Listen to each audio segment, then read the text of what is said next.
And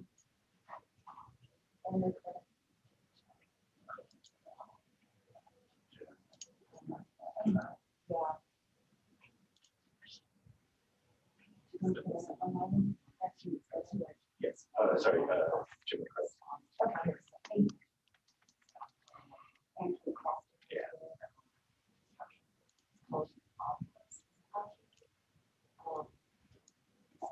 So I'll just click refer.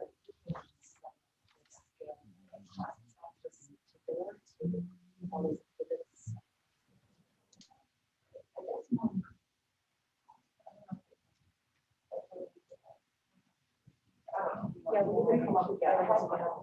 Okay. Okay. To start with this one. Yeah, there's a lot. Yeah, I just found out.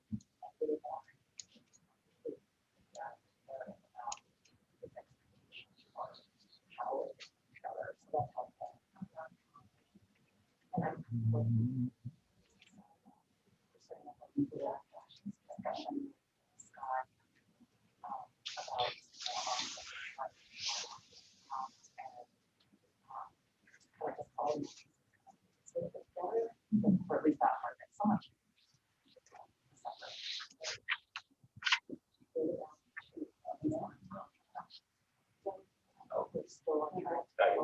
Okay.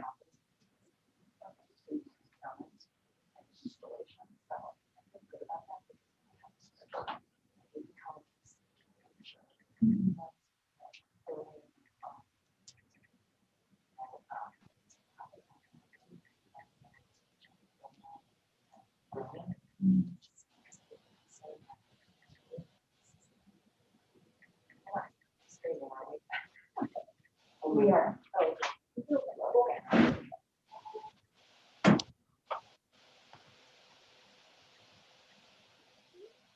Hello, everybody. Hello, Jamie. Amy, how are you today? Good, very good. It's great to see you. Yeah, we turned on all the cameras today, so everybody Oh, that's how on, wonderful. everyone that's coming in remote, make sure that that you've got at least your proper attire in terms of office wear from the waist up. Sweats are okay too, that's fine. I Does that was. Does that mean you do not want us to stand during the Pledge of Allegiance? I'll let you decide that, council.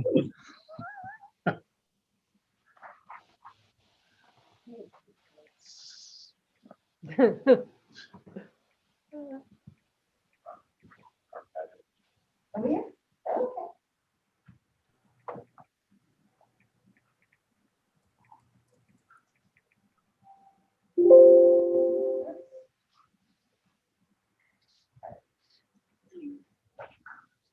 Okay.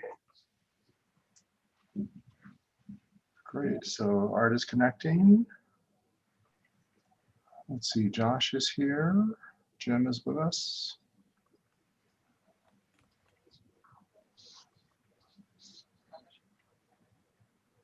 Okay, it's 10:01. Do we have quorum, Rhonda? Yes, we do. Okay.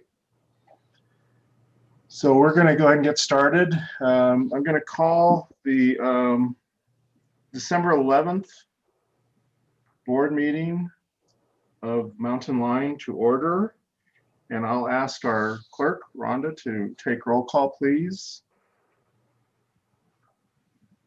Thank you, Chairman and members of the board. City of Flagstaff, Jim McCarthy. I'm here. Thank you. Coconino County, Art Babbitt.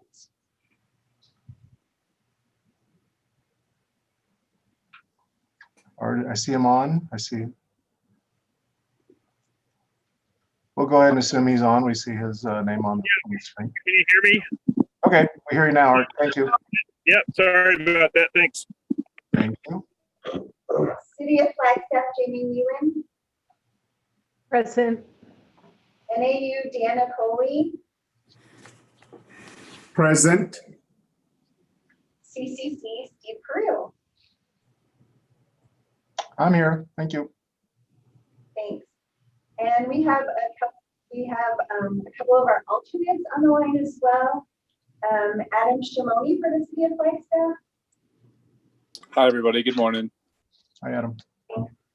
and Josh Mayer with NAU. Good morning, everybody. Present. Good morning.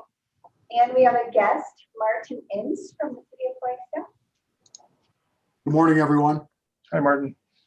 Morning. We have Scott Holcomb, our legal counsel, Morning, all.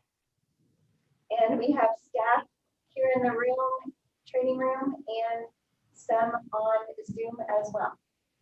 Thank you. Great. Thank you very much. Before we get started to the safety minute, I want to inject a couple of things. So we have everyone's camera ability turned on today so that we can all see each other. So if you would like, you can go ahead and activate your cameras. I'd like to be able to see everyone. It's always good to see everyone. It's so cool that everyone's coming live. The other thing, we want to take a moment because this is a couple of last meetings for two individuals on our board, for Jamie Whelan and Art Babbitt. We want to express a deep, deep sense of gratitude and thanks to you as individuals, as friends, as advocates, as champions, as warriors, as you name it, all the good things. You've done it and you are that. And so on behalf of everyone at Mountain Lion, just want to say thank you from the bottom of our hearts because of who you are and for all the things that you stand for and all of your input to Mountain Lion and your care and your support. I can go on because there is that much to say about each of you. But I want to give the opportunity. And then you also see on the screen that, yeah, so we had this on buses. So Jamie and Art, this was, everyone that saw the bus coming could see our gratitude to each of you for all that you did. And so again, I'm going to give each of you an opportunity to say a few words. But again, please know that you'll always be, of course, part of the Mountain Lion family. And it's going to be evident in everything we do because of the improvements and the enhancements that have occurred. They have occurred because of your input and direction and your contributions. And so I'm going to first call on Mr. Babbitt to say a few words, and then I'll go to Jamie. Awesome. Well, I just pulled over here to chat for 1 second, but I just really, what an awesome opportunity I've had. And, you know, NAPTA and Mountain Lion have been one of those organizations that I use the term wrestles above their weight class. And it's just this amazing organization for a community our size, what goes on here. And it's, it's done because of staff from bottom to top, front line up to management who, stay really focused and they bring incredible competencies. And so I just really, really appreciate the work that goes on here. I've served for a long time, probably more than many would care to recall, but for probably better north of a decade on this with this crew over the years. So anyway, just thank you all for the work you do. It's been fun. I love that we enjoy ourselves. We take what we do seriously. We don't take ourselves too seriously.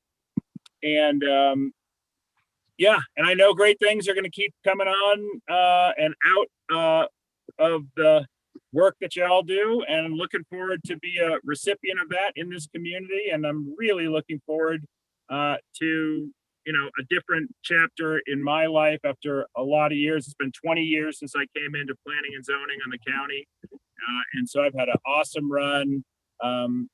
I have zero regrets and just had a lot of fun and learned an incredible amount. So thanks for being part of that, and all my colleagues, elected not only on the Mountain Lion board, but jurisdictionally and agency and educationally. It's just been great. And I am heading out to Mexico tomorrow morning, and I'll be happy to think of you up here while I'm on the beach snorkeling. So anyway, thank you all. Really appreciate everything you do. Thanks, Art. Jamie? Wow, it truly has been my honor to First of all, I'd like to say thank you. Thank you to staff and that entire team and Scott, pleasure. Steve, thank you so much for taking over the chair position with such grace.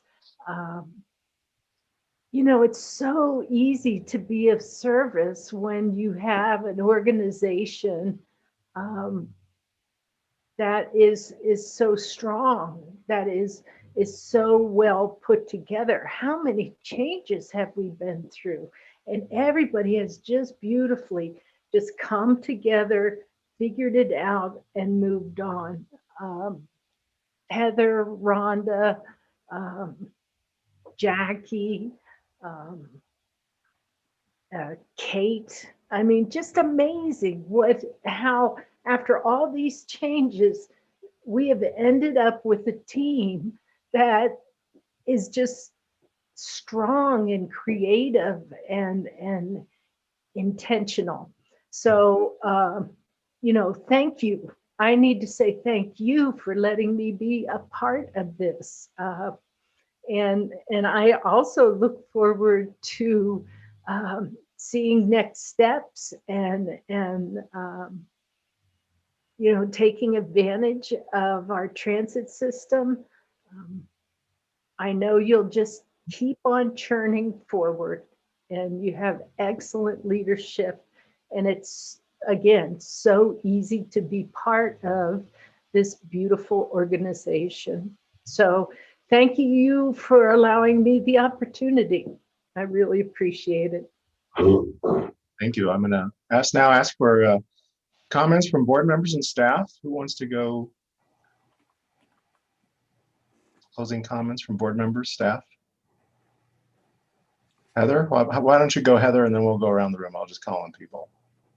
So I will jump in, and I want you to know the whole message that's on the bus as part of it does scroll was thank you for your dedication and service. This has been on the buses since December 1st, and we were so pleased to put this out there because we appreciate all the things that both of you have offered over the years. I've been a member of this staff for the multiple years that Audrey's been here, and more recently with Jamie on our board. And both of you have offered the opportunity for us all to grow with challenging conversations and input and feedback.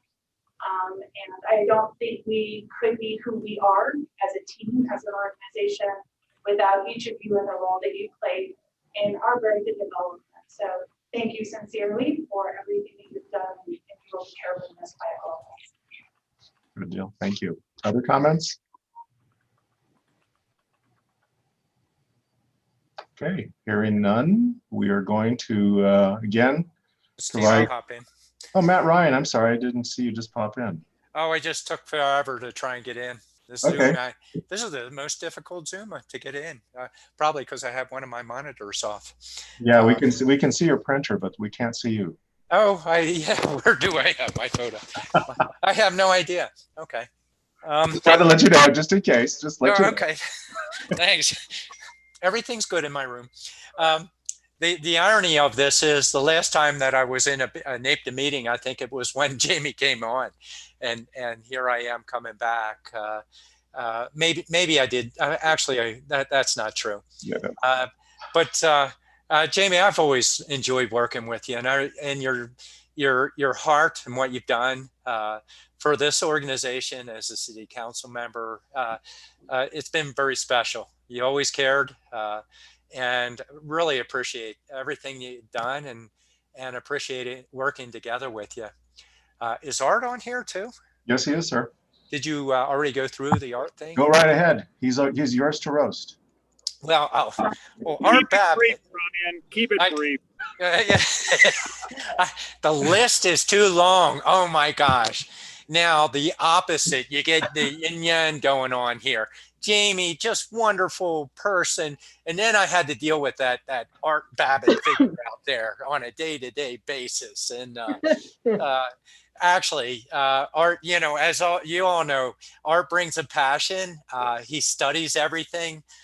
his dedication to trying to make things better. He's always affected this. He's been a part of this since probably the creation of it. So in one way or another, whether a council member or a board member of the Board of Supervisors or a board member as we grew from Mountain Line to NAPTA, and now we're back to our still NAPTA corporate Mountain Line letterhead.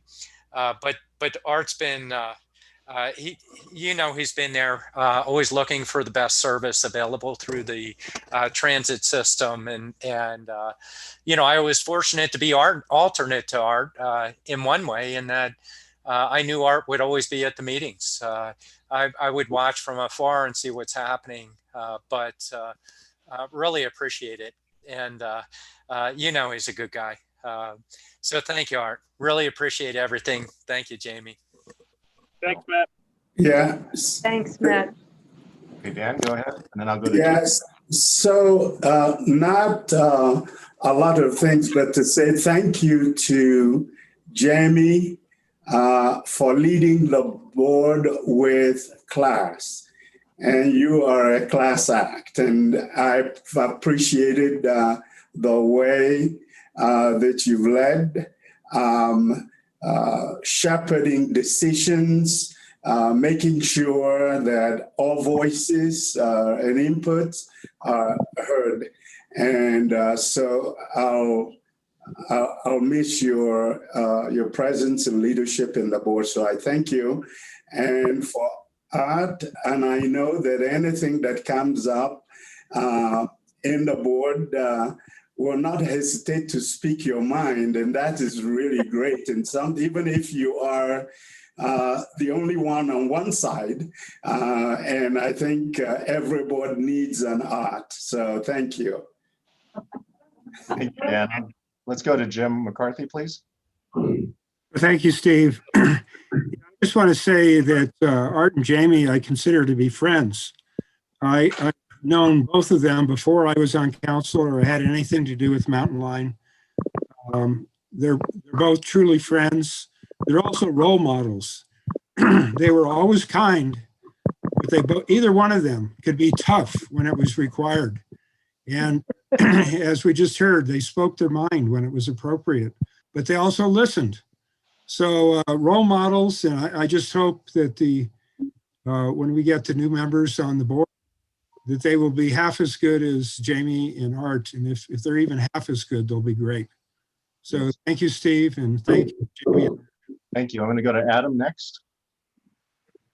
Thank you, Steve. Gosh, I don't even know where to begin, but I'll keep it brief and just express gratitude to Jamie for chairing and being a colleague on council, and also taking on the responsibility of being involved with this organization, and not just being involved, but leading full-heartedly 100% of your time and your focus, and living this life of an elected official. I know firsthand of how busy we get, and I'm just so impressed by you and everyone else in this group who puts their hearts and souls into our Mountain Line and into our multimodal operations. And like has been shared, I don't think we would have been as successful without you and Art's leadership.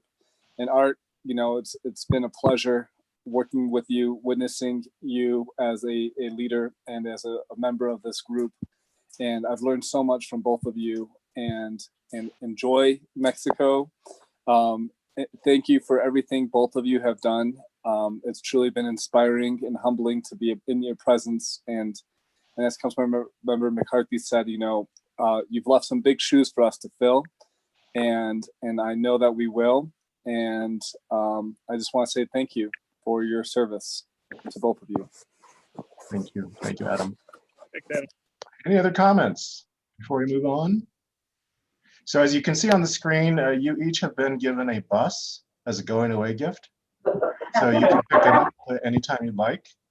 It gets your names on it. And so Art, you can take your bus to Mexico. And Jamie, you can take it out to Moon Pie and see what That's right. There. So yeah, you can pick up your bus at the yard. The keys are in them, so please do it.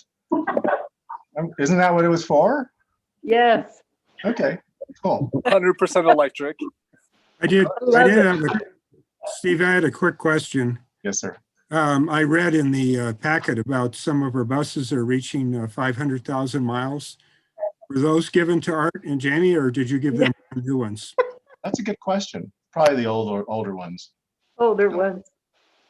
Yeah. So anyway, well, go with our thanks. Go ahead, Jamie. I plan on putting a bed in there and traveling the world. So thank you so much. I really look forward to it. The staff And is like, I won't repaint it. yeah. You know, just one more thing. Yes. The board, you, geez, you know, I just keep on thinking it was so easy because of the love and the passion and the willingness to be honest and contemplate hard things. So thank you. Thank you all. You're amazing people.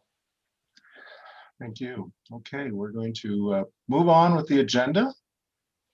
Before we go on to the safety moment, I do want to, I think on behalf of all of us here today and others, I want to call attention and expression of caring and love to our team members at Mountain Lion. We have team members that are being impacted, some with COVID, some with other personal losses. And so we just want to pass on to our team our love and caring to all of you there. So if you can convey that, we would appreciate that. So think good thoughts for our team and for others and everyone as well. Okay, we're going to go on to the safety minute, and Sam Short, safety, going to give us a safety minute, please. Thank you, Mr. Chair and members of the board. This month's safety minute is on winter wellness. The winter months have arrived, and the Mountain Lion safety team wanted to give everyone some winter wellness tips. These wellness tips, which were provided by your Mountain Lion leadership team, will keep you healthy and safe this winter. Tip number 1, if you plan to recreate this winter, know your location, do your research, and know what conditions you may face. Check the weather and road conditions prior to leaving. Plan for the worst and bring additional clothing, food, water, and survival essentials. Tip number 2, did you know that all stress is not bad? There are 2 types of stress. Distress, which is bad, is that stress which occurs when a challenge is greater than your available confidence, capacity, or energy will allow. Eustress, which is good stress, motivates us to action and is often accompanied by a feeling of growth or accomplishment. Some examples of eustress or good stress would be learning a new hobby, taking an educational class, light exercise, or taking a vacation. We should all try and incorporate good stressors in our lives whenever possible. Tip number 3, the winter months can be dangerous when walking on snow or ice covered surfaces. To avoid falling when walking on snow or ice, you should walk slowly, taking small steps, point your toes slightly outward, and keep your body weight over your feet. Taking small steps helps you keep your body weight over your feet. Your hands should be kept out of your pockets to help balance, and it is very important that you wear the proper footwear, like the Ergodyne Treks, which Mountain Lion issues to employees. If you need a pair of Ergodyne Treks, please see the safety manager. Tip 4, as you know, most transit trips start on foot by someone walking to a location that is serviced by a transit vehicle. Shoveling your sidewalk or public access after a storm will help provide pedestrians with a safer way to access transit stops and support winter pedestrian safety. It is also required by the Flagstaff City Code. Thank you and welcome to the December board meeting. Thank you very much, Sam. Next item on the agenda is approval of the minutes from November 18th. You all had an opportunity to review them. So if I could have a motion to accept or questions on content, this would be the time.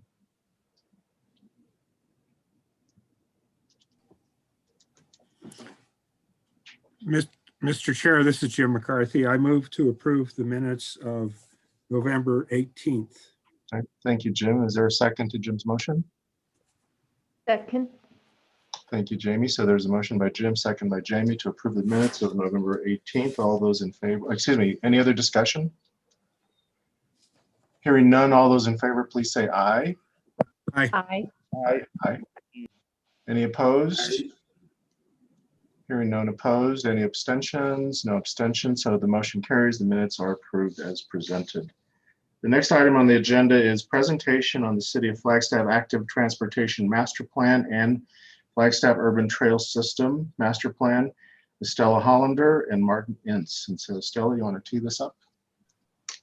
Thank you, Chair, members of the board. Stella Hollander. I'm here to introduce Martin Ince, who's the multimodal transportation planner for the City of Flagstaff, and he will present on the Active Transportation Master Plan. Mountain Lion is very supportive of this plan, as the availability of adequate walking and biking infrastructure is important to Flagstaff, as well as it is crucial to the delivery of Mountain Lion services. Improved infrastructure will help promote walking and biking in Flagstaff and also help fill critical infrastructure gaps connecting people to and from transit. So with that, I'll pass it over to Martin Ince. Thank you, Martin. Mr. Chair, members of the board, thank you for a few minutes on your agenda this morning. I'll take just a few minutes and give you a brief introduction and kind of a status update on this project, which is a specific plan called the Active Transportation Master Plan. If you go to the next slide. So what I'll cover this morning is just the kind of the general context, the background and policy context for this plan, a little bit about what's actually in it. I'd like to take a few minutes and talk about the approach to this plan and walking and biking and transportation in general, because I think that is fairly important. And then we'll finish up with just a little bit on the schedule and what to expect next. So next slide, please. Very simply, an active transportation master plan is a plan for enhancing active transportation in Flagstaff. Active transportation is simply walking and biking. And of course, we often consider transit to be the third mode of active transportation. And there's a slide coming up. We'll go into a little bit more detail about how transit fits in. So next slide. In the scheme of city planning, this is what's known as a specific plan, and it's actually there's a detailed definition and process for it in city code. But the basic idea is that it is kind of a bridge. It fills in that middle ground between the very high level vision and concepts and goals and policies of the city's regional plan, and on the ground implementation, where we actually are building things, and that where we build things is dictated by documents like the zoning code and the engineering standards, and it happens in processes like the capital improvements plan and as private development goes forward. And this is kind of an important and fairly broad middle ground. I think if you look at all the plans that the cities and other agencies in this area, all the plans and policies that we've adopted over the years, they're almost universally supportive of walking and biking. However, they give us very little detail on how we're supposed to actually get there and become more walking and pedestrian and bicycle friendly. So this document is really intended to fill in those details and provide a lot of information about where we want to go. We know where we want to go. We're not quite sure how we want to get there. So this document fills that purpose. Next slide. At the moment, it's kind of both an opportune and interesting time to be working on pedestrian and bicycle issues for a number of reasons. At the local level, when the voters approved Prop 419, it provided 20 years worth of transportation funding for the city and various transportation projects. Of those tax revenues, 29 million over 20 years is dedicated for ped and bike funding. So it gives us a really great place to start and a resource to actually start building things. Those who are on the council, and many of the rest of you are aware that the city council adopted a climate emergency declaration last year. Transportation and the transportation sector is a significant component of our greenhouse gas emissions. And we really can't achieve any of our climate emergency goals or our climate action and adaptation goals without fundamentally addressing transportation. It has to be a significant part of that. And a big part of that is going to be walking, biking, and transit, no question about it. The third trend is really the evolution of Flagstaff as a small city.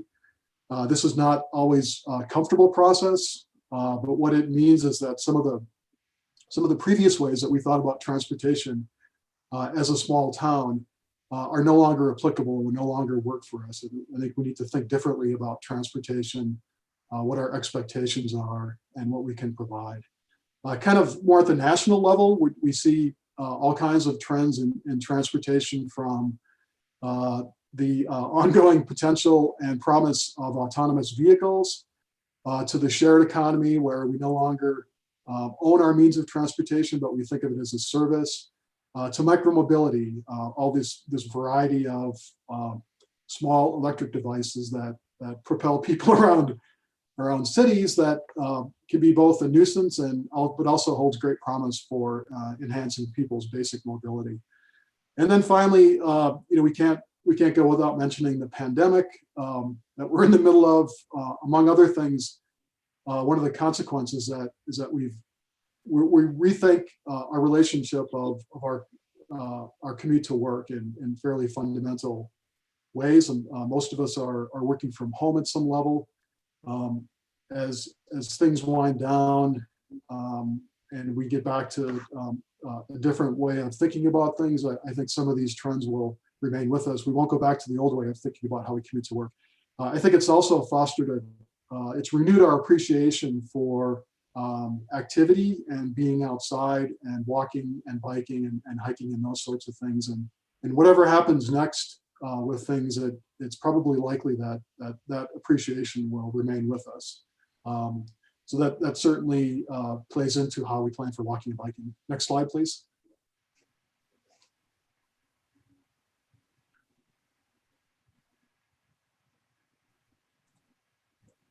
You can, oh, there we go. So here's a little bit about what's in the plan.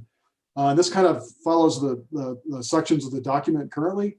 A little bit about the current status of walking and biking, where Flagstaff is now. It addresses visions, goals, and policies. And really, these are not created brand new. They are directly descended from the regional plan and kind of expand on that and give it more detail. There's a whole long list of strategies and actions that we can take to become more pedestrian and bicycle friendly.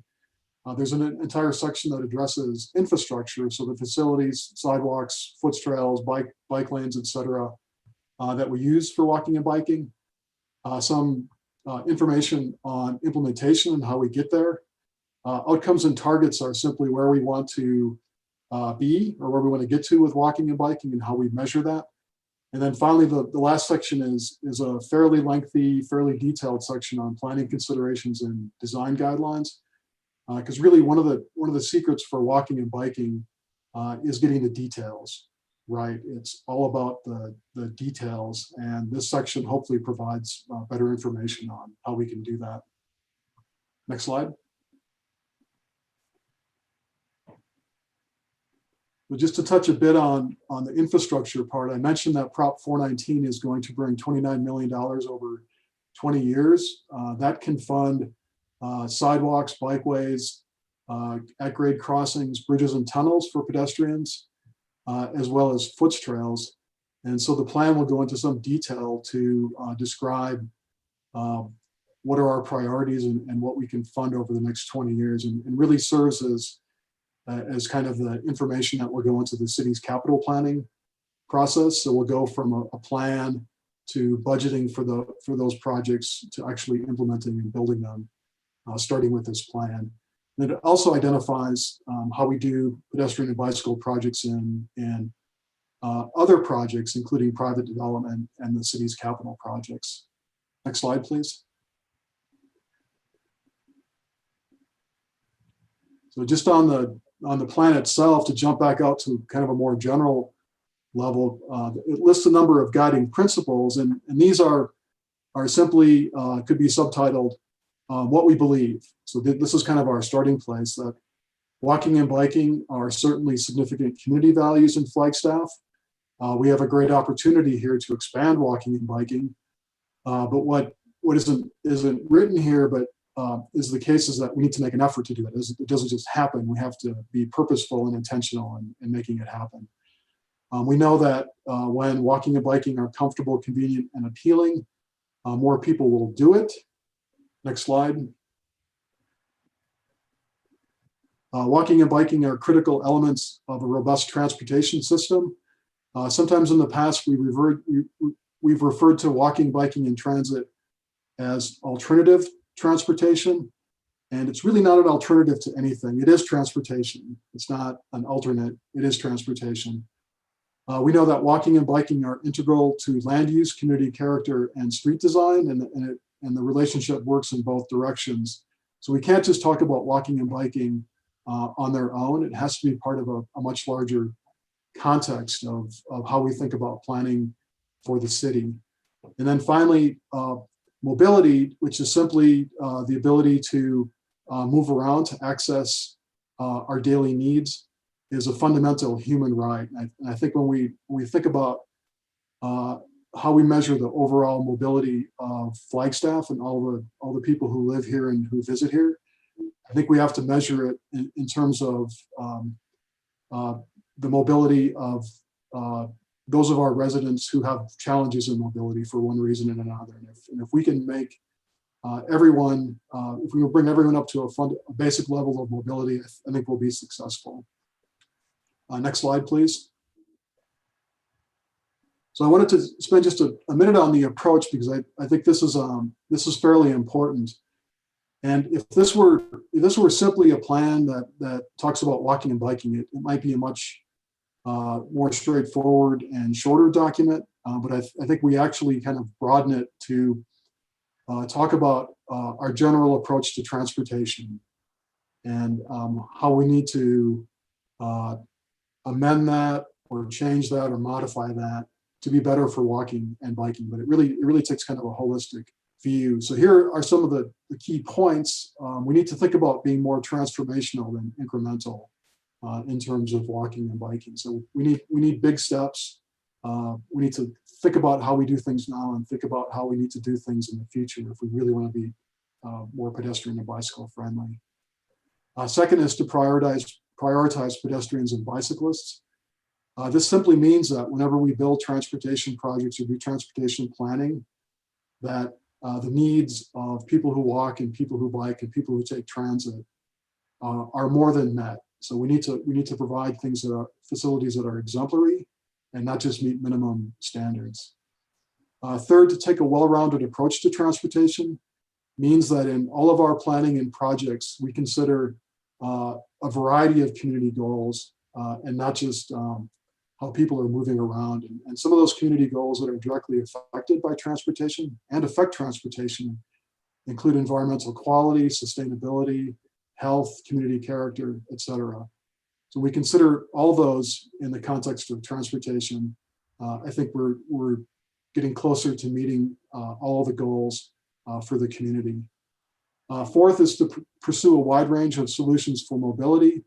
So we're really beyond the point where one or two solutions is going to get us to a place where we're addressing transportation. We can't do the one or two things. We need to do the 100 things. There's all kinds of things that could be done. Walking, biking, and transit are going to be significant components in our future mobility solutions. The fifth one addresses TDM, which is travel demand management. It's simply the concept that we reduce reliance on single occupancy vehicle use, so people driving themselves, and encourage more sustainable transportation. And then the final point is not to overbuild for cars. We do this in a variety of ways, from how we build our streets to building, adding parking as off-street parking as part of new development. And we know from lots of previous experience that overbuilding for cars doesn't necessarily address our congestion woes or make us more mobile, but we know that it does bring more cars. Next slide, please. So I promised we'd talk a little bit about the relationship of this plan to transit. As I mentioned, transit is often considered an active mode, and the truth is that walking, biking, transit are closely connected and all mutually supportive. Consider that, I think somebody mentioned it just previously, that almost all transit trips start with a walking or biking trip. So they're directly connected that way. Transit can also extend the range of walk-bike trips. So imagine if you lived in Donny Park, for example, and took your bike to the transit center out at the mall and then completed your journey via transit. That might be too far to bike all at once, and transit doesn't go all the way out to Donny Park, but the combination of those two things gets you from your home to your work. And then lastly, transit is a nice backup for walk or bike trips. Imagine a scenario where somebody bikes to work in the morning, and then by the time it's time to go home, they're either tired, maybe they've had a mechanical issue with their bike, maybe it started raining or snowing in the meantime. They can take a transit trip home and not have to bike or walk home. And if we go backwards to even before they made that decision, if that person knows that transit is available as a backup, they're much more likely to walk or bike, knowing that they can rely on that transit trip. So transit's very important. In this plan, we don't really need to talk a lot about transit because Mountain Line does such a good job with their planning processes that is very well covered. What we do need to do as part of this plan is make sure that we're maximizing and optimizing that relationship between walking and biking and transit. So we're doing all that we can for those two areas to support each other. Next slide, please. So a little bit about community involvement. Sometimes the city goes through planning processes that are kind of on a fast track, and we get them done fairly quickly. This has not been one of those processes. We have been working at this for a number of years. I will say one of the advantages of having done that is over the years, we have talked to a lot of people about walking and biking in Flagstaff through a variety of forums, including, I think we're up to 10 or 12 community surveys, if you count the recent ones for Milton and Fort Valley Road. We've done a number of open houses that were specifically for those purposes, and we have reached out to the community at different community events. For a number of years, we were regular fixtures at the community market in the fall of a year. And then we've talked about these issues at the city's pedestrian and bicycle advisory committees and transportation commission for a number of years. So we've been doing a lot of information gathering and community involvement and talking to people, and have gotten a pretty good sense of where the community is and where we need to be. Next slide, please. So we're ready to move forward, hopefully. We're close to completing we have a draft that we're working on. We do need to give internal staff a chance to review that and work through some of the questions and recommendations in the plan. We anticipate that a formal public review process will begin sometime at the beginning of next year. There's a couple different components of that. 60 days is kind of statutorily required. We intend to do a community survey. We can arrange for presentations to outside groups, and we can also schedule some virtual open houses in the absence of having the ability to have in-person open houses. I'm kind of curious to see how that will go.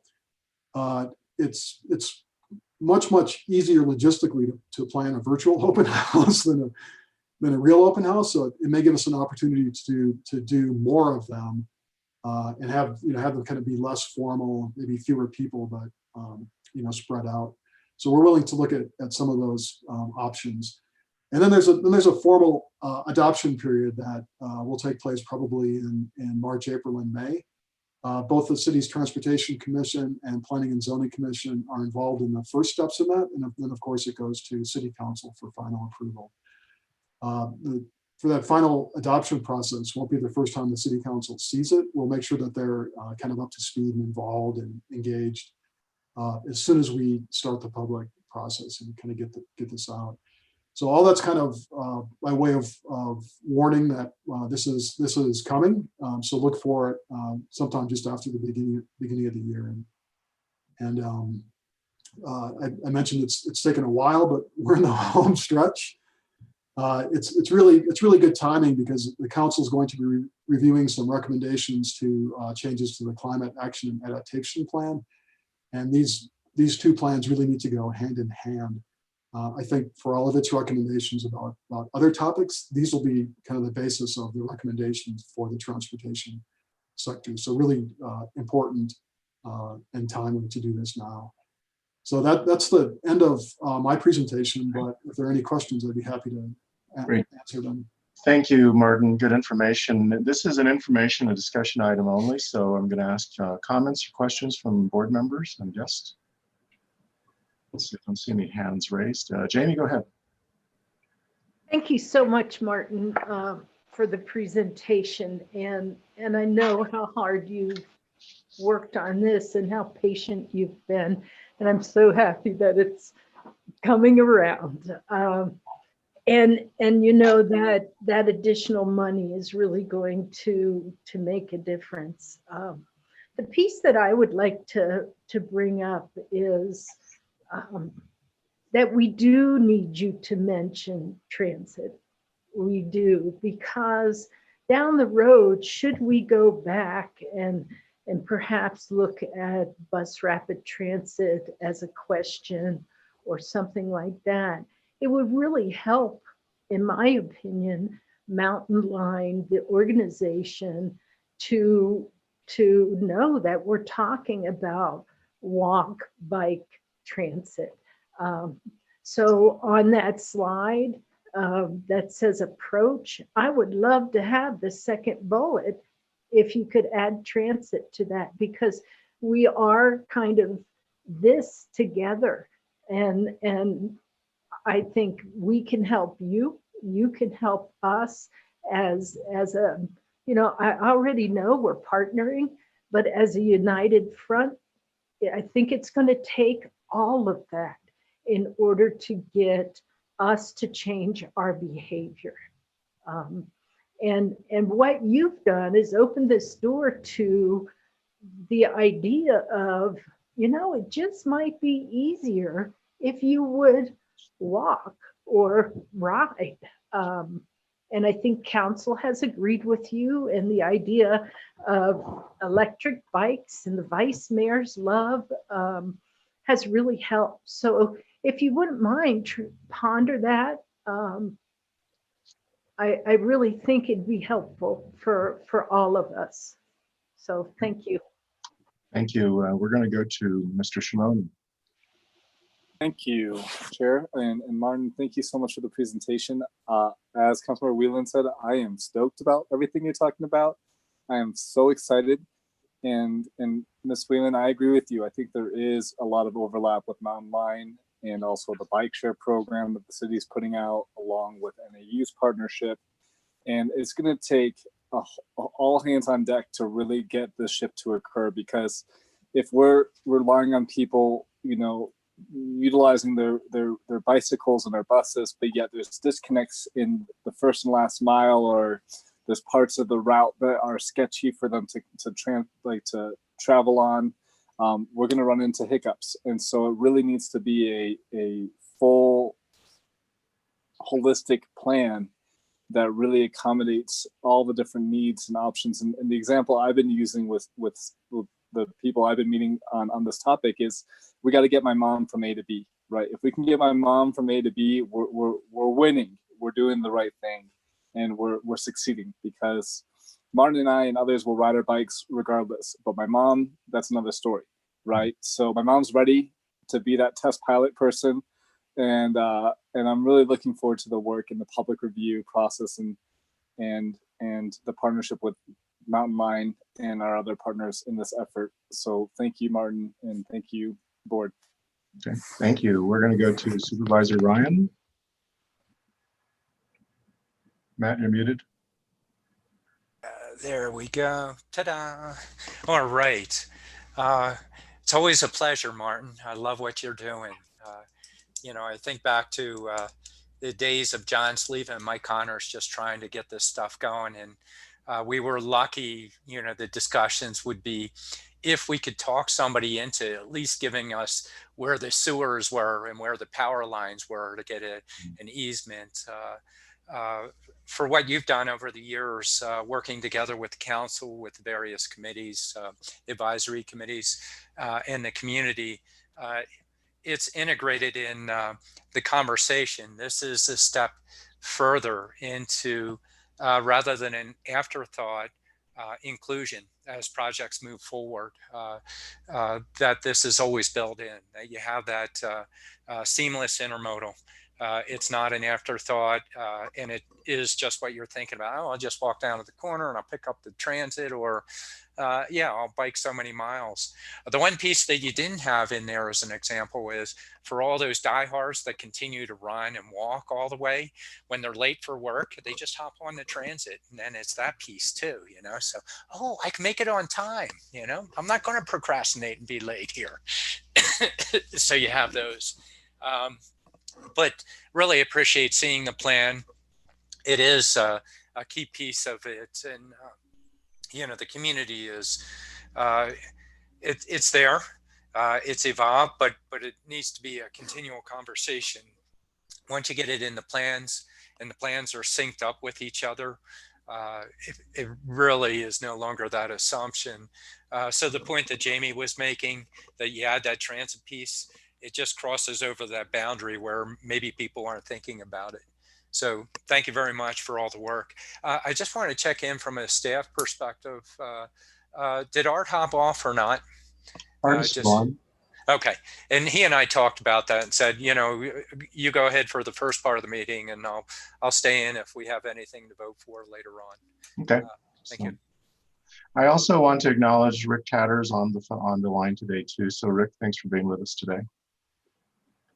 Let's see, any other comments on this topic from Steve, Jim McCarthy. Go ahead, Jim. In Zoom, I don't know how I'm supposed to put my hand up. I don't see it on the screen, so I'll just talk up, I guess. No worries, we got you. Go ahead. I just had a question about active transportation vis-a-vis the Milton plan. Any comments on that? Okay. Martin, can you address that, or is that something for staff? Well, yeah, I was thinking for Martin, from his perspective on the active transportation. Okay, Martin. Incidentally, I love that term, active transportation. I had never heard that term before. So Martin, go ahead. Yes, Mr. McCarthy, I think that's kind of an evolving process. You know, the Milton Corridor study and the 180 as well are kind of still going through. They're not quite done yet. From my perspective, it looks like you know, we're kind of getting to a point where we're not sure about the benefits of widening and other you know, fairly substantial improvements that would just be for vehicles. So it kind of leaves us with what can we do for pedestrians and bicyclists. And you know, in all the surveying that we've done over the years, Milton comes out always on top in terms of where the worst places in Flagstaff to walk or bike. So it's definitely a problem. I think it's fairly uncomfortable to walk along, and it's also a fairly fundamental problem just to get across. It creates kind of a barrier between, you know, principally where the university campus is and where a lot of people who attend the university live. So as we get to the end of that process, hopefully we can include recommendations for improving that part of it, to make it what we need to do to make it more comfortable to be along it, and then what we can do to better get across it. But like I started out with, I think that process is still evolving, so we'll see where that goes. We may have to, honestly, you know, we may have to fill in some of the details on the ped and bike component on behalf of ADOT in the planning process. Okay, thank you very much. Thank you, Martin. Any other comments before we move on to the next item? I don't see hands raised. Anyone on the hearing? None. Martin, thank you so much for presenting today. Good information, and we'll keep posted on future developments. And again, thank you so much. Wishing you and yours a very happy holiday season. Thank you. Thank you for your time. Take care. Okay, we're going to move on to the next item, and it's an update on the Downtown Connection Center programming. And Kate Morley is going to provide some information here. Kate? Thank you, Chair, members of the board.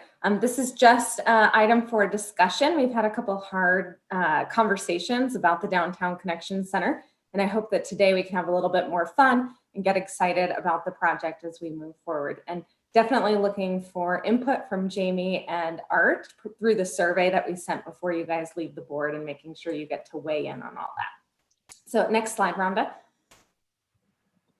Okay, great. So I am going to start with a couple of the challenges that we're facing before we get to the more fun stuff. But what you see in front of you is a map of the eastern parcel of the DCC. So there's 3 parcels there. There's the one the warehouse currently is on up against Milton Avenue. Then there's a small sliver owned by BNSF. And then there's the larger parcel that goes all the way to Beaver Street. And it's where the majority of the Rio de Flag project is going to occur. And so we're basically in the stage of the Downtown Connection Center where we've identified all the puzzle pieces we would like to have on this property. And we're trying to move them around to fit and to meet the codes and requirements of the city while we do it. And there are some, I just wanted to point out that there are some large challenges on that eastern parcel due to the easements of the Rio de Flag and some sewer and water mains. And you see all that area that's grayed out on the parcel is essentially unbuildable per all those easements in place. And so it does create some site challenges that we just need to be aware of. There's a lot of asks from the community out there about what the Downtown Connection Center could be. And this is one of the constraints, along with budget, about how and where we can place things and move forward. I also want to identify the red box that's on the screen in front of you. And that's actually a portion of the floodway that is not going to go away until for approximately 10 years or so. It's going to take the whole upper reach being built and then removal of the floodplain, which is quite a long process through the Army Corps of Engineers. And so we do have to be cognizant as we design the DCC that that's all floodway, at least for some period of time while we're there. So next slide, Rhonda. So we're looking at a couple ideas about how to move these puzzle pieces, and they are still in flux. But what you see in front of you starting on the eastern end is hardscape, public space, and plaza. And that's something the Southside community really wants to see. They want to see some open space, places for kids to be. Parks and Rec is interested in maintaining something so long as it's mostly hardscaped. And that's really good for Mountain Line because we are not interested in becoming managers of parks and open space. So that collaboration with Parks is really appreciated to even be able to consider this. As we move to the to the west, you see a large area for bus bays. We have a couple different designs for that and are trying to really shrink down how much space we need for those bus bays. But we want to make sure we're building for the future of Mountain Line and not going to end up in a situation in 10 years where we're again out of space. So we're trying to keep it contained, but also make sure it's resilient for the future. As we move further to the east, and you see that those are all basically non-vertical spaces that can go over those easements, which is part of what's leading to that design of the way we've configured. Then as we move to the west, that we can go vertical because that easement doesn't exist. And you see the Downtown Connection Center building there, along with the ZEB Square, that's zero emissions bus. That's space for all the electric equipment we would need if we're to go towards electric buses. That footprint actually is probably likely to grow the more we're learning about how much we need. A bus plaza, which is essentially a nice area for our patrons to wait. And then you see surface parking to the west. And that's part of what I want to talk about today. Original conversations with Park Flag included that we wanted to repark everything we could with Park Flag. And we're realizing to do that, we have to go vertical with a parking garage, which is pretty expensive. But we recognize in the scenario that you have in front of you, it's also not ideal for the long-term use of that western parcel up against Milton, the entry to downtown, to be a surface parking lot. And so we acknowledge some of these challenges that we're having. And Rhonda, if you go to the next slide. One of the things that we're considering to deal with this is to try to move the Downtown Connection Center building back behind the Rio, where there was a little bit of a gap in that easement, move the bus bays forward, maybe squeeze them down and make them a little bit longer. And basically what we would be doing is moving our uses away from the western end of the parcel, which could allow for a future P3 development to occur on that western end, and maybe be able to rebuild the parking spaces that Park Flag is looking for through a P3. I have a couple of thoughts from Mountain Line's perspective on this. One, we want our DCC to be a great civic space and to recognize transit riders. And so one of the things we want to do by moving the building is moving it away and back towards that other civic plaza space so that it can have a presence of its own.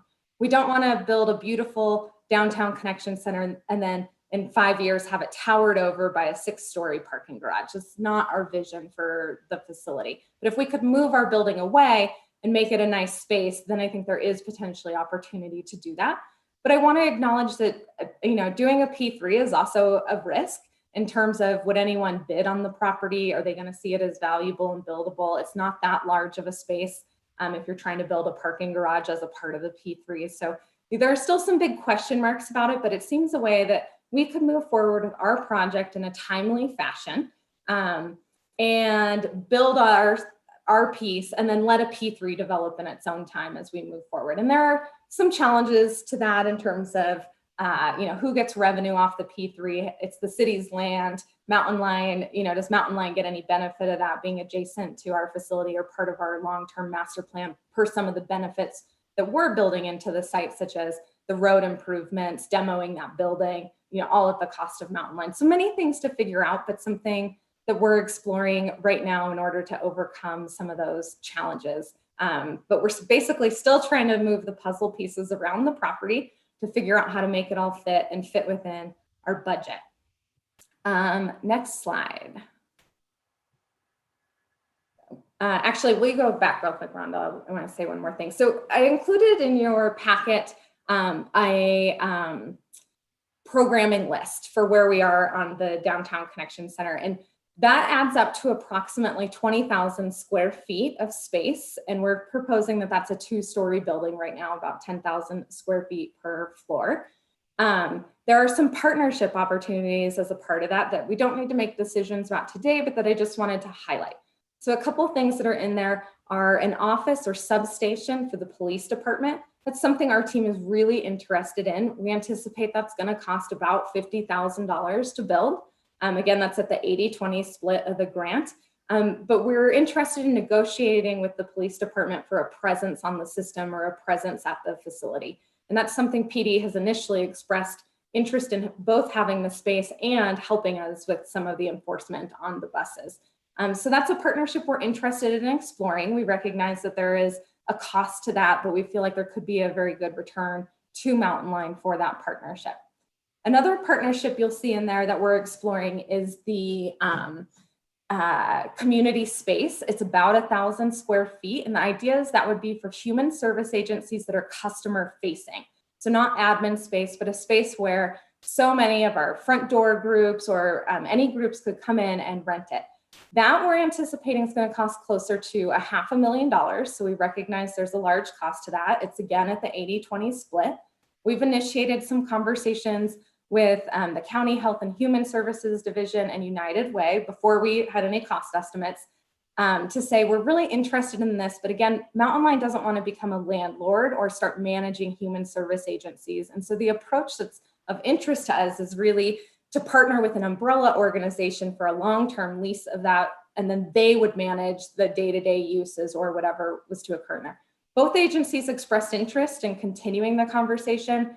I think we talked about there would be a rent that definitely needed to be paid. We haven't talked about, if that's just the operating and maintenance, or if there needs to be a return on the original investment to Mountain Line, or if that's just something that Mountain Line feels is a good partnership and worth exploring. We do think it could bring ridership to the system and be a really good benefit, and staff are very excited about this as an opportunity. And then the final partnership that I wanted to bring up real quick is office space for some of our partners. Most of this is of interest to community investment at the City of Economic Vitality at the City of Flagstaff, and a little bit of interest from MetroPlan as well. Their space needs would be much smaller, but essentially some of this partnership space is also estimated to cost about $500,000. There's an interest there, to Mountain Line in being good partners. But again, there is an expense there that we would have to consider and what the benefits are. These are ones we don't see quite as much of a benefit to Mountain Line's customers as we do the previous two, but could have benefits just to overall partnerships. And as we're exploring these tough conversations about park flag moving parking, one of the ideas is potentially if we come in with space for the park flag staff, maybe there's a trade-off in terms of how much parking they expect us to rebuild.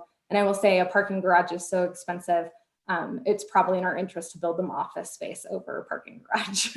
So I want to pause here and provide a moment for anyone to weigh in on any of the things I've talked about, and then we'll get into some of the architectural features. Okay, I'm going to go first to Jamie and then to Art, and then we'll open it up to other comments as well. Jamie, comments, questions? Yeah, thank you very much, Chair Peru. So yes, I did take that survey. So I kind of have an idea of where you're going. It was fun to take. And so a couple of things. I think you're right about the parking spaces. When I was taking the survey, I went with the lesser parking spaces. We're kind of shooting ourselves in the foot. I'm also taking in the conversation that council had, around the downtown visioning program. And their recommendation is certainly that we come up with smaller parking kind of outside, and then people can use that or, use that to get around town or whatever. So, I hope we're not too pressured into doing this massive parking. I don't think it's a good idea. What comes to mind, I know, we've talked about this, about the public space, and right now there are many AA meetings that are going on in the old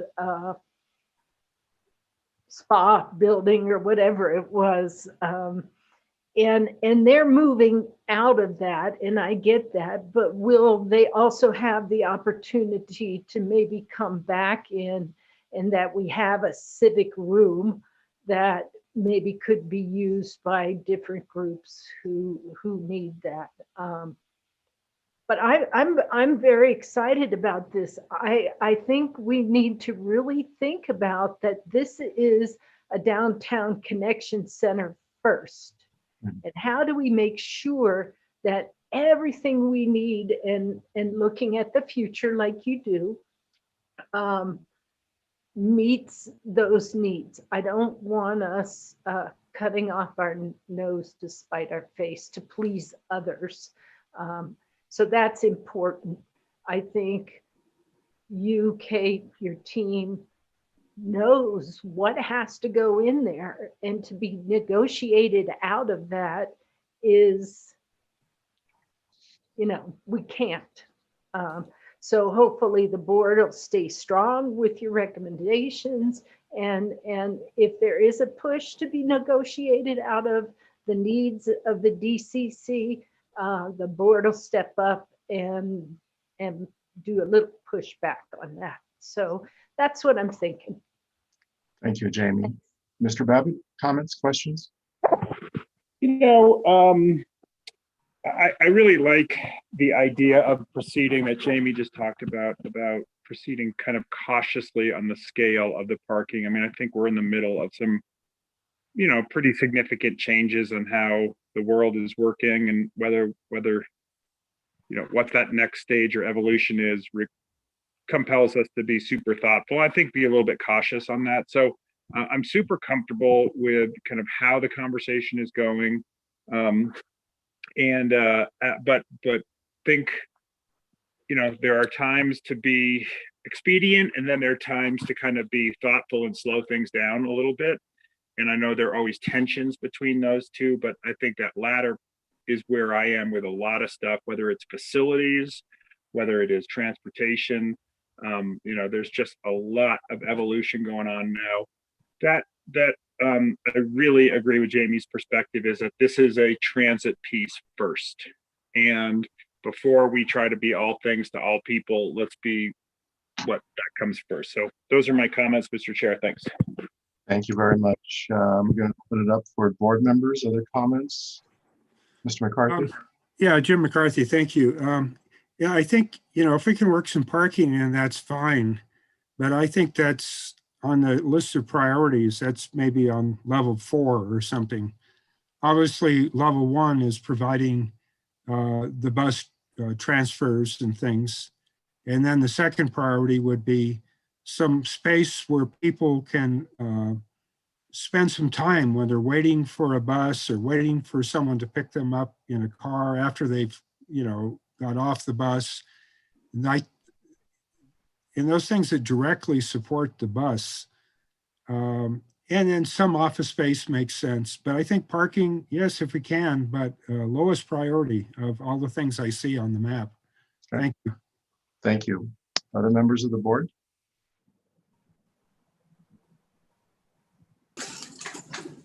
Mr. Cooley?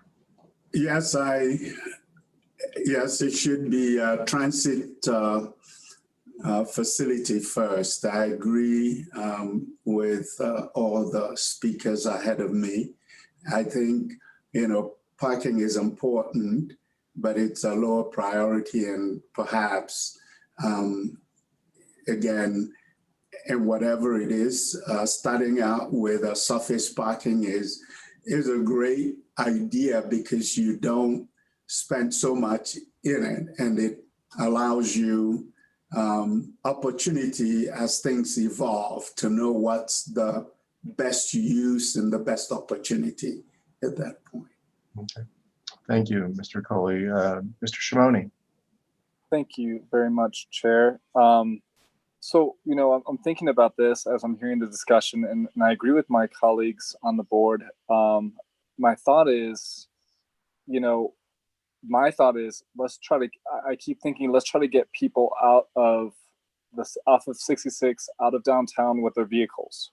Let's try to, and I'm just thinking that a lot of people are coming north on Milton, and in a spot like the DCC in this location, for people to park their car and then utilize public transportation for the rest of their day is perfect, right? That's the dream.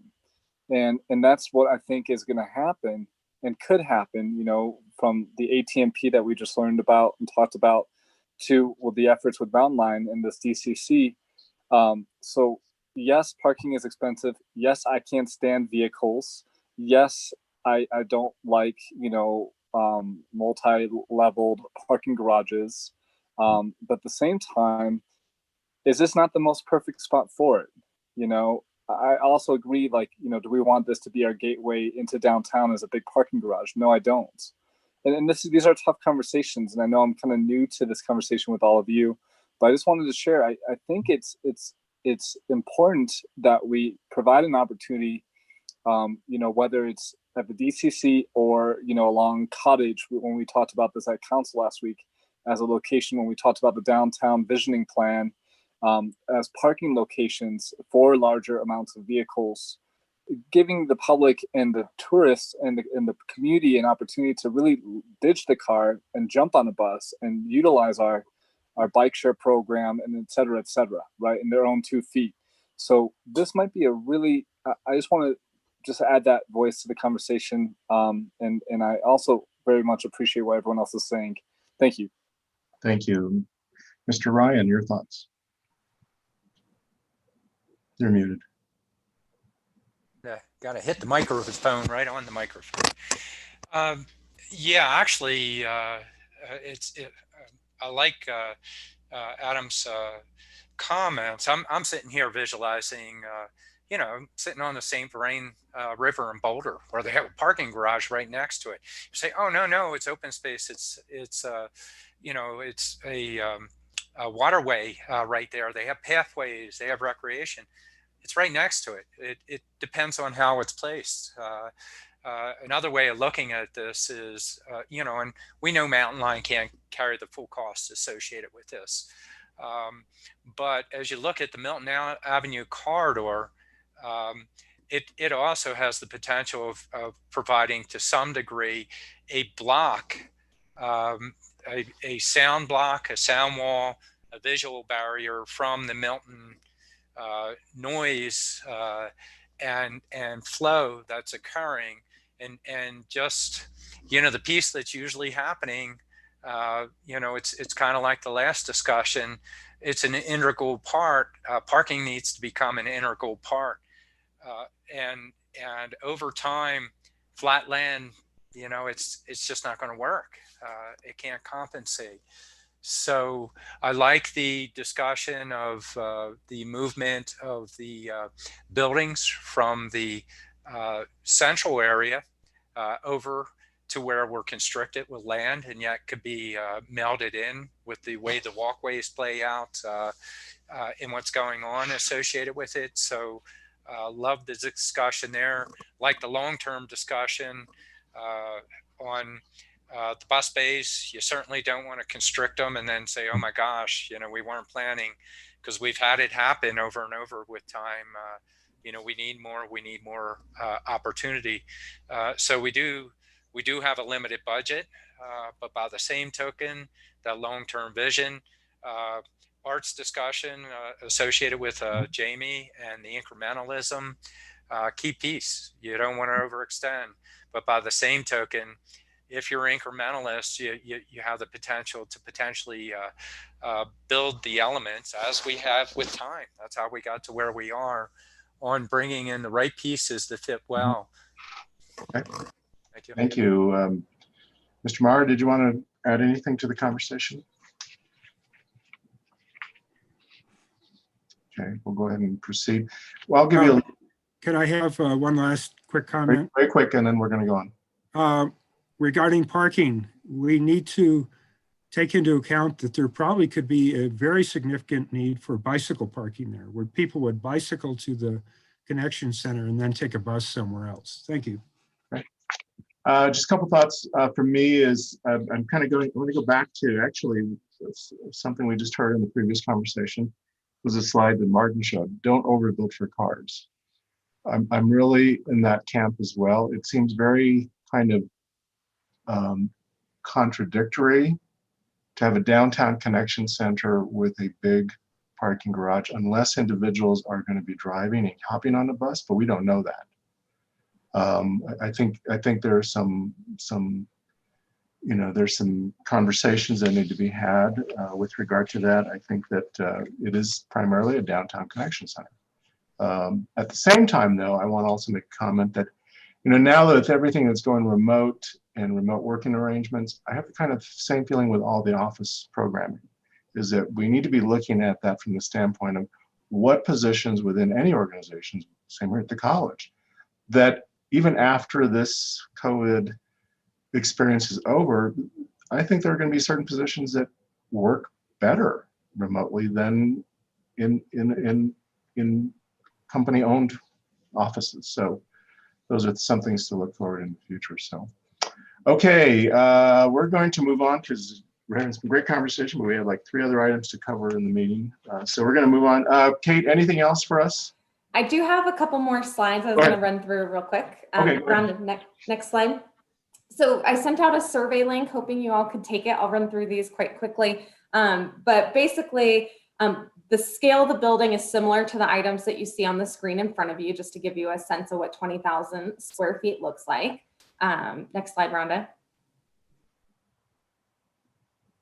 And then when you're looking at the survey, we're really looking for comments as much as just voting. So these buildings in front of you all have very different roof structures. Are there things that appeal to you? How do you feel about the glass versus some of the others? I think the comments are very important to us, and we're excited to build something that is a great civic space that feels important to us in this. And so, you know, there's a balance between modern or historic. What are we really looking for the feel of that to be? Next slide. We see some more here, thinking about whether glass is transparent or whether it's frosted so you can't see through. You know, 4's got some pretty, you know, architecture that stands out much more boldly than some of the others in terms of being impressive design. So looking for feedback on all those types of items. Next slide. We're also looking for feedback on the civic space component. So we will at least have a bus plaza, if nothing else, where our riders can hang out. And so looking for ideas on everything from, you know, one's got a lot of greenery. Is that something we're going for? There could be safety concerns with how well you can see people there. Are there, you know, shade structures or the feel of certain things that you like? We're very open to comments, but would like to hear what the community likes from open space. And this has gone to some of the South Side members on the stakeholders group as well, since it is in their neighborhood. We're looking for their input on it as well. Next slide. Additionally, bus platforms. Again, this can be a place where you get very creative with design or do things that stand out, as well as it could just be something that blended into our downtown character. You know, are there components we really love about, like number 4 is all connected, so people have the opportunity to stay under the shelter the entire time. Is that something that's important to us? It definitely creates a more massive looking structure when you do that. Next slide. And really, that's it. You know, there's opportunity if somebody wanted to comment on anything they've seen, but the survey is now out. That's our next step. The owner's rep procurement is also on the street. We hope to award the owner's rep in January and get them on board to help us with all these partnership conversations and costing conversations. We're working to confirm that general layout. We are going to schedule a meeting with the Rio team, the planners, and Park Flag to really talk through all these issues with the puzzle pieces and come up with a plan where we can all compromise as to what works best while keeping transit at the forefront. We'll continue to work with the Rio de Flag team and meet with our stakeholders groups in the coming months too, but just wanted to show you some of the exciting things going on and discussions we're having about what the space could be as well. It's not all challenges, it's fun. What's the time frame for the survey? When does that close? That closes next Friday. So, and it's a limited group of people. It's not meant to be widespread at this point. Once we get direction from our more intimately involved stakeholders, then we'll develop something for the broader community. But we wanted to see if there was general consensus in which we should refine it or confine ideas before we took anything to the public. So. Okay. Well, I would encourage board members to look at that and to provide input. And I think it, you know, good conversation. I probably should have waited until the end of the complete presentation to get your input. But now that we're kind of a little short on time, if we can go ahead and get your inputs in, or just provide some emails. Don't do a reply all, because we can't. Just send a direct email to staff if you have any thoughts on this. But again, do not do a reply all, because that's something we may not do. Okay. Okay, we're going to go on to the next item. And again, thank you for your input. Good update on that. Next, we're going to be getting another update, and this is again informational discussion. Presentation on the BRT relationship in relationship to the Milton Corridor Master Plan, and I'm going to ask Busy to present this item. Thank you, Mr. Chair and Board of Directors. This is Busy Collins, Transit Planner. And at the November board meeting, staff brought forth a discussion about the future of the Bus Rapid Transit project in relationship to the Arizona Department of Transportation Milton Corridor Master Plan, or CMP, recommendations. And pictured here is the no-build alternative, which is currently top ranked in the process, although 26% of the score will be determined by public feedback. And that could change the ranking.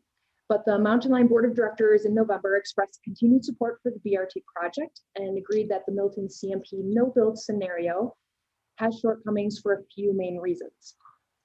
First, focusing on car movement fails to support the Flagstaff community towards achieving the goals of climate action, specifically to reduce vehicle miles traveled by 50% by 2030.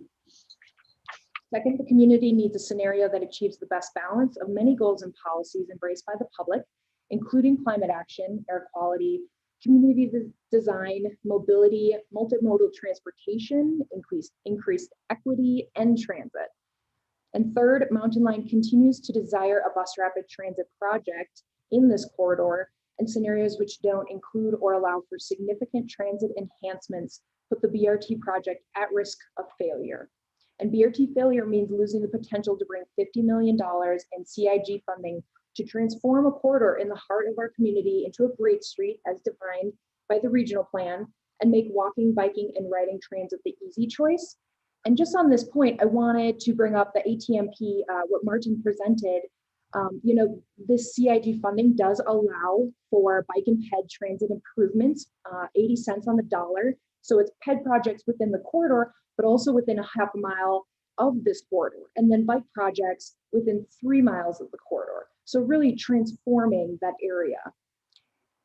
And then members of the Mountain Lion Board of Directors and the CEO provided similar comments at the CMP open house on November 18th. And ADOT responded with appreciation for the comments, but reflected that these considerations are not driving the decision-making process. And these are next steps in the Milton CMP process as we understand them. So the public survey closed on December 4th, that was last Friday. I understand ADOT has the results. They have not been shared with project partners yet, but that is their plan. Next, project partners and ADOT will decide how to score the results of public feedback for that remaining 26% of the score. And then once the scoring's finalized, we can rank the alternatives and identify a final alternative, and hoping to get consensus from project partners on that final alternative. Then ADOT will refine spot improvements along the corridor, and then at that time evaluate whether to add a raised median access control along the corridor. And one thing missing from this list is seeking approval or support from municipalities for the selected alternative. And while ADOT has expressed that they would like municipality support for the final recommendation, it is not standard for other ADOT processes and was not anticipated for the Milton Road CMP.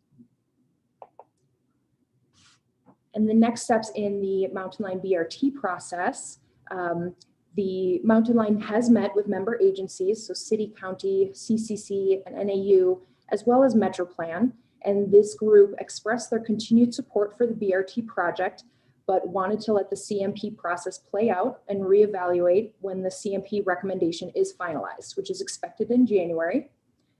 And staff at that time will return to the Mountain Line board to decide whether to reinitiate the project with AECOM or notify the Federal Transit Administration that we no longer intend to continue the project. And if it's the latter, Mountain Line could request that the remaining planning funds awarded could be transferred to other projects such as the DCC. However, doing so is at the discretion of the FTA, and ultimately we could be required to release 1.6 million in federal planning funds back to the FTA. And with that, I'll accept any questions that the board might have. Okay, everyone all together, inhale, exhale. Okay. Comments, questions from board members? Jamie? Yeah, I've just got to share with you, it was the most challenging experience I think I've had in 4 years of elected office. It was like talking to a wall. You know, my sense was all these decisions were made, and that's it. And I was so taken back at the number of people who did not even participate in the survey. It was ridiculous. This whole process has been just so challenging. And you know, in the very beginning, I wondered why we just didn't take back Milton Road. And of course, everyone says money, money, money. But the truth is, if we're to do anything on this road, ADOT has no money. So we're going to need to do it anyway. And I believe that there would be a way of leveraging their monies they're already dumping into that road, and the city take it back. Because that's the only way we're going to get things done. So I'm breathing. Thank you for listening. Other comments? Let me see, I'm trying to. participant list up. I don't see any hands raised on the participant list. Any comments from board members? Okay. Matthew? Thanks, Steve. Yeah, actually, the comment by Jamie, I think because there weren't comments, it's defaulting into there is some action, but basically no action related to this. And the concern would be if this corridor where you're seeing higher densities come up around the university as it's grown, you know, it does beg for, you know, as we've looked at from NAPTA perspective, Mountain Line, the need for the bus rapid transit. So it might be an opportunity for comment to now be inserted that'll push back on the recommendation that they have with it. Granted, there's no money at ADOT level. There's not money in a lot of areas right now. Doesn't mean that we shouldn't get it inserted in the plan so that if we could finally get this legislature to address infrastructure issues and get a funding mechanism when ADOT starts to fund projects again, that we have it drawn in there. It also does beg for, you always want to design in case you have an opportunity for shovel ready. So, you know, I guess my quick piece would be we need to push back, add comment, see if we can affect the recommendations for the project. Thank you. Okay. Other comments? So we did have a conversation with some of the partners yesterday. The consensus was, let's look at the results of the input process and go from there, which of course we will. It just seems, and with all due respect, it just seems like in a public process to say, you put all these conditions, but we still want to hear your opinion. It seems a little like, well, why are we even doing this? So again, I just want to be respectful of everyone's position, and of course, everyone's in a different business. Of course, ADOT's in a business to get you to the place, and as opposed to through the place. But again, we do need to look at that. It's always been an issue. Turnbacks. Well, if you want it, take it. Well, okay. One of these days we'll take you up on that. Okay, I'm better. I feel better now. This was better than employee assistance program. Okay. Anything else, staff? Kate, did you want to add anything to it? Heather, before we busy, I'm sorry, you too. Anything else on this? No, thank you very much. Okay, we'll just keep monitoring the conversations in the process. Thank you. Okay, we're going to go on to the next item, which is consider the request for service outside the boundary policy, and this is an action item. And I'm going to ask Kate to present this item, please. Thank you. So several years ago, we adopted this policy for reviewing and determining whether or not we were going to proceed with requests from outside agencies and partners for help with a variety of things, from service planning to implementing new service on their behalf. And we have used this policy pretty successfully in a number of occasions, most recently in the partnership with the Sheriff's Office in Yavapai County for the Van Pool program, but also to help SIMPO with some planning funds and a few other opportunities along the way. Next slide, Rhonda. So if it's been successful, why are we proposing any changes? Well, we've had a couple times when it hasn't been very successful for us as well. And we believe the policy works really well when the partnership comes to fruition, but that there's been several times where between the request and Mountain Line working to get the, the operations or the planning going, that there's a variety of work steps that occur. And then we've had a partner back out after Mountain Line has done that before we would start to recoup the money that we had intended to recoup. And so essentially what we're proposing is to add an upfront fee to the service policy to make sure that Mountain Line is able to recoup those costs. And so 2 examples of when this has occurred is this is the most recent request from SIMPO, Central Yavapai Metropolitan Planning Organization, to access approximately $300,000 of their CARES funds, which they're not eligible to draw down directly. We had entered into agreement with them, verbal agreement with them based on their request to Mountain Line to do this. We took it to the board agreed to do it. And then we developed an IGA with the help of Scott on the phone with us today. And then after all that occurred, SIMPO let us know that they were going to try to draw the money down themselves and no longer wanted our assistance. And so there was staff time developing the report, talking with SIMPO, negotiating, developing the IGA, having it reviewed by legal. We estimate it as about 10 hours of work. It's not too extensive, but there were direct fees to legal that we paid for that time as well, that were essentially borne by the City of Flagstaff transit tax. The bigger issue that occurred was definitely with the City of Winslow, where they requested of us to start the commuter service. We invested approximately 250 hours of staff time over the course of a couple months, which is pretty significant for our small staff. We drove buses out to Winslow, we timed the route, we developed a variety of service alternatives for them and costed it all out and developed an IGA before the city decided that they didn't want to pursue the relationship with us. And so again, we invested through the City of Flagstaff transit tax a significant amount of money in that partnership that would have been recouped through the service agreement if we had made it that far. But since it fell apart before then, there was no return to Mountain Line for that effort. So next slide. So what we're proposing is basically an upfront fee that they need to submit when they submit the request for service to us. We're proposing $1,000 if it's something like planning or drawing down funds. And if it's fully operations, such as the Winslow request, it would be 10% of what we anticipated 1 year would be.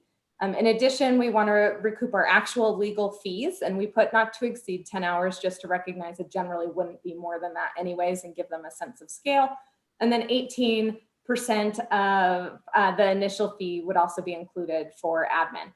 We took this to TAC, and I want to recognize TAC was really hesitant to do this. They felt like the partnerships were really beneficial and that Mountain Line brings such expertise in this area that they didn't want to discourage that. So we've included a second alternative recommendation in the packet. We're okay with either one. The first one is just to charge the fees up front in addition to the other costs. The second alternative per the recommendation of TAC is that the partner agency, if the relationship is pursued, could recoup those costs over the first year. And so we could work that out financially as well. And we're pretty open to either direction and are looking for input from the board. Thank you, Kate. Comments, questions from board members? I don't see any hands raised at this time. Okay. I'm sorry, Jamie, did you want to make a comment? Go ahead. You're muted. I would agree with the TAC that we want to keep welcoming that business, and the idea of that, not only would we be paid within the first year, but fully paid, but they could get their money back. Just seems like a real healthy thing to do. Oh, okay. Other comments? Art?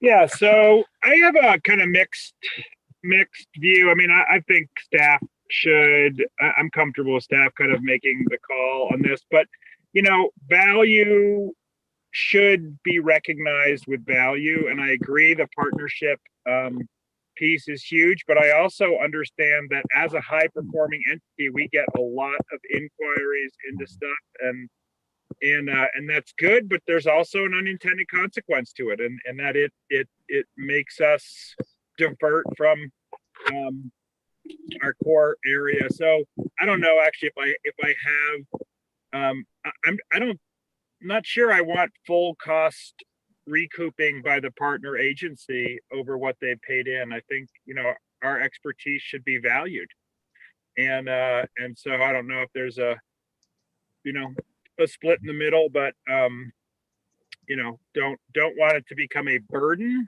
for us. And I have seen that times when things like these out of service area conversations do absorb a lot of oxygen, and it's all for very good reasons. Do not get me wrong, but you know, I believe that, you know, if you want something, you should be willing to put some moderate amount of resources to get it. And so I'm not sure where that's taken me, but those are my comments. Okay, thank you. Other comments? Go ahead, Josh. Thank you, Mr. Chair.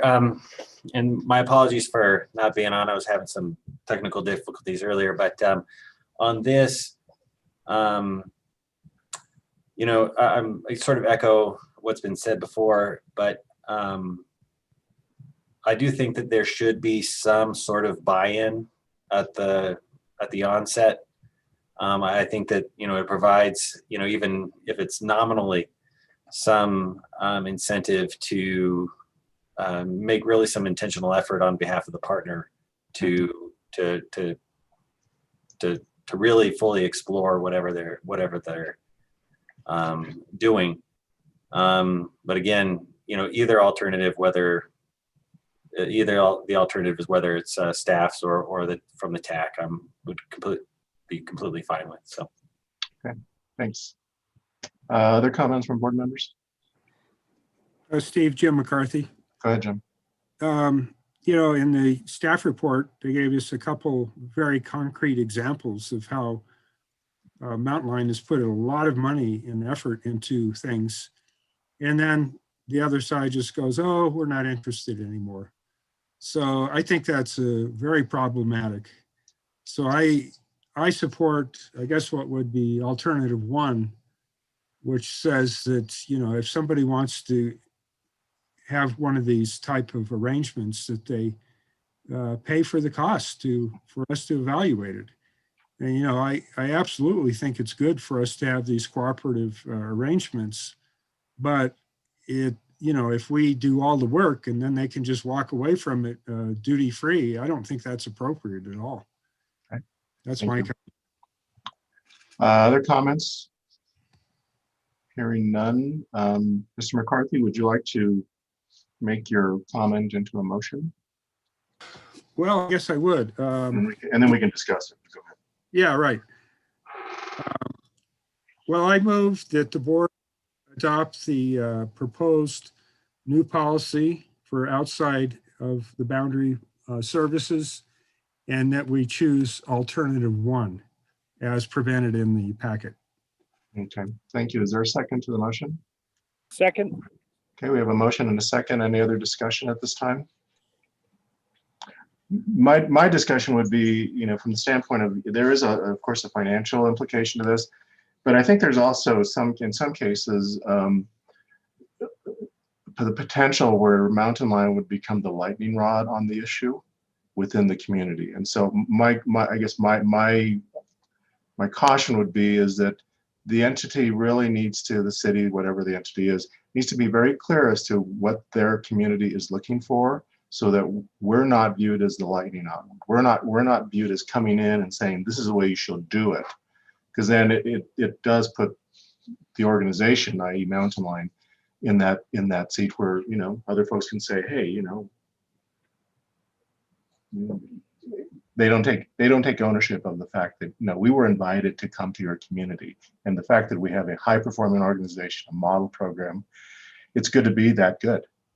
And so we just want to make sure that that those entities and those communities really have kind of done as much homework as they can, so that it's like, say, we're inviting Mountain Line to come in and give us some guidance here. So, okay, so any other discussion? Yeah, Mr. Chair. Go ahead, Dan. I'm just, I'm kind of torn about, you know, this, and I've been kind of, you know, sort of thinking about it, that while indeed it's, I don't think it should be a full recoup. It's, there's a benefit both sides. There's a larger community benefit.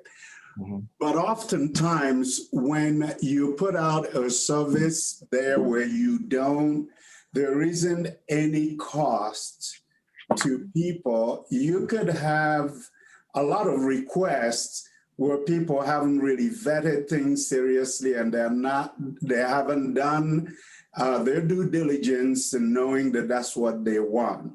And so you may then end up with Mountain Lion, spending a lot of staff time chasing things that people haven't, So my sense is there really ought to be a token amount that should not be recovered. It's an investment that says before you put that out, and I don't know what that amount is, but it means that people have thought through things and they're serious about it.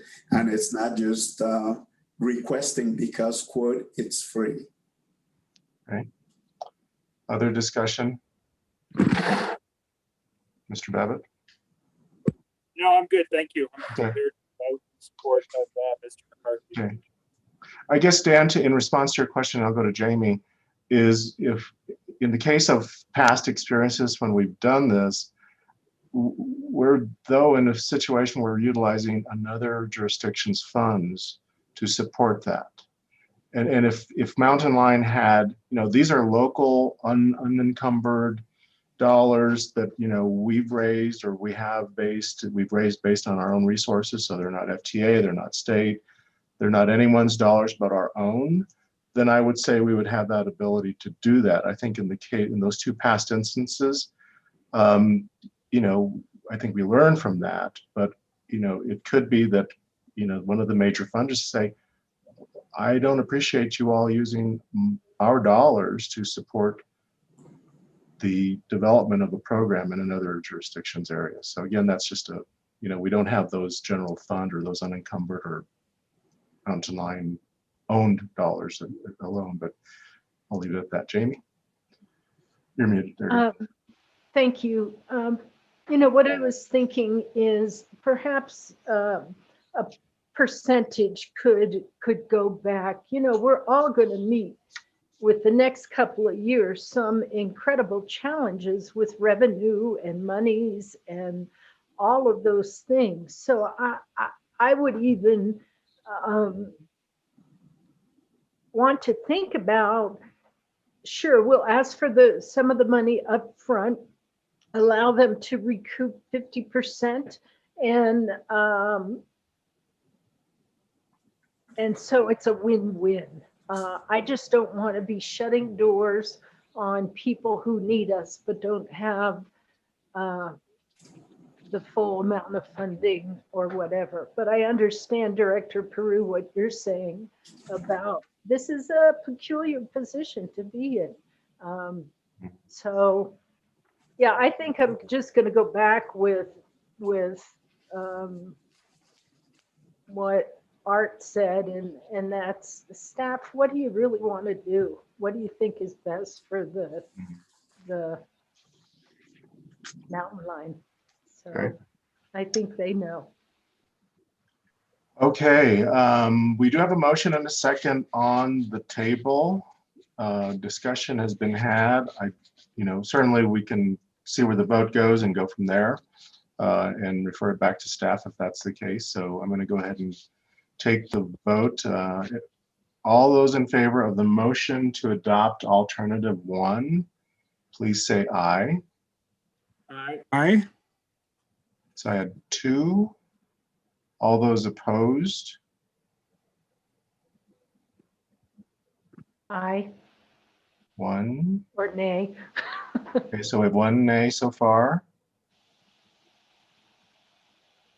Sorry, can you just summarize the 2 options again? I'm sorry. Staff, Kate, can you do that one? What was the first and the second? Okay. Yeah, What are we, yeah. Go ahead, Kate. the first option is to ask the firm for the fees as presented in the PowerPoint upfront with no opportunity to recoup them. They're just the investment and us exploring the partnership. The second option is to create a way for them to be able to recoup those fees over the first year of implementation. So we've gotten far enough along, and then we can prorate those fees back into what they're paying over the year or something along those lines. Okay. And Dan, does that answer your question? Yes, it does. Okay. So we're still, But what does the staff want to do? well, I need to get through the motion first, just to be a good parliamentarian here, and then we can go. If the motion fails, of course, it'll refer back to staff anyway. So right now I've got 2 yays, and then we had so far 1 nay. I was a nay also. What are you? No pressure there. Yeah, I'm abstaining. Let me say this. I think it's a little confusing because we are trying to take a position and at the same time saying that the staff knows what they're really recommending. And, you know, I'd like to know where the staff stands. Otherwise, okay. Yeah, I'll be neutral. Mr. Chairman, this is Scott Holcomb. Go ahead, Scott. Just 2 things, one procedural, and if I may throw a comment in some, the procedural, Rhonda does need to be able to determine and write down who actually votes which way. Because the new rules under the open meetings, it's not only whether it passes, but which way. So I want to make sure as we vote, you keep that clear. Thank you. Second thing is if I can clarify, and Heather, if I step out of bounds, let me know. But any of these things that go forward will result in an IGA. In the IGA, you will determine what administrative costs you pass on. You would have the opportunity in doing the IGA to determine how you wanted to deal with that. Just a thought. And Heather, if I overstep the bounds, let me know. But that.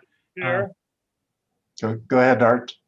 Yeah, well, so the purpose, as I hear this, is not about, you know, that if that's the policy, we shouldn't be having this conversation. If you're going to do it as catch as catch can, and every single one is different, that is not the nature of this conversation right here. We are talking about implementing a policy with defined guardrails, so staff doesn't do exactly what is being kind of suggested, is just make them up differently every time.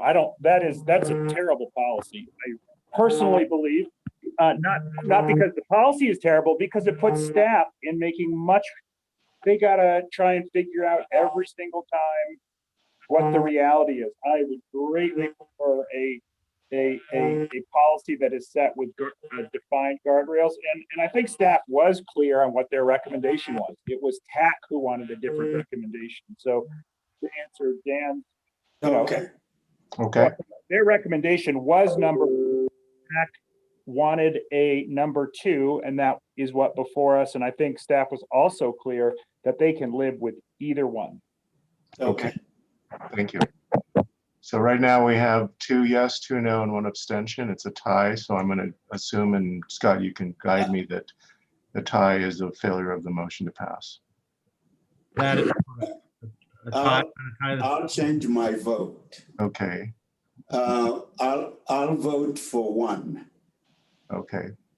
So therefore, the vote in favor of number 1 are Art, Jim McCarthy, Dana Crowley. And those against number 1 are Jamie Whelan and myself. Did I capture everyone? Okay. Therefore, motion carries for alternative number 1. We good? All right. Let's go on. Mr. Chair, this is Jim McCarthy. Can I make a quick comment? Quickly. City Council is having a special meeting that starts in approximately 5 minutes. So I presume some of the other City Council members will be leaving this meeting to go to the City Council meeting. Okay. We can take care of number 9 very quickly. But if we can't, I'm going to just say, and if this item requires additional conversation, do we want to bump it to the next meeting, or is it time sensitive? It is not time sensitive. Okay, so why don't we go ahead and just stop here?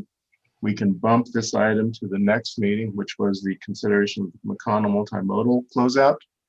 And you have progress reports that have been provided to you by staff. Heather, Kate, are there any other items that you want to bring to our attention before we close this meeting out? None? Heather, go ahead. So the current events, just one thing to call your attention to, we do have a vehicle that has reached 500,000 miles. That is a new record for our fleet. We've never had a vehicle reach that age and its miles. The vehicle is expected to be used for 12 years or 500,000 miles. So it has passed both of those milestones that FTA sets for us. And we really attribute that to our operators who drive these fleets well and our fleet team, which maintain them. Our goal is to use this vehicle for 15 years, 750,000 miles. So those wheels should keep on turning. Jamie, Jim confirmed that you can have the 500,000 mile bus and you do not have to have a CDL if you use it as an on-road.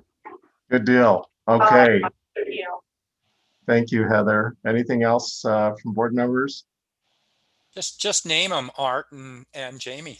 We could just name the buses. Okay, so you have that authorization. It's just a direction from the chair. Name the bus, whatever, one of them Art and one Jamie. Yeah. Okay, Good. everyone. Anything else? Final comments, Jamie, Art? Just thank you so much. Thank you to the directors. Thank you to all staff. Yeah, I'll go out and buy my futon now for that bus and I'll be all set. What a cool going to Wakefield. That's fantastic. Isn't it? All right, everyone. Thank you. Y'all have a good holiday. Be safe, be healthy, and we'll see you next year, if not sooner. Yep. Bye now. Thanks, Steve. Take care. Bye now. Thanks all. Happy holidays.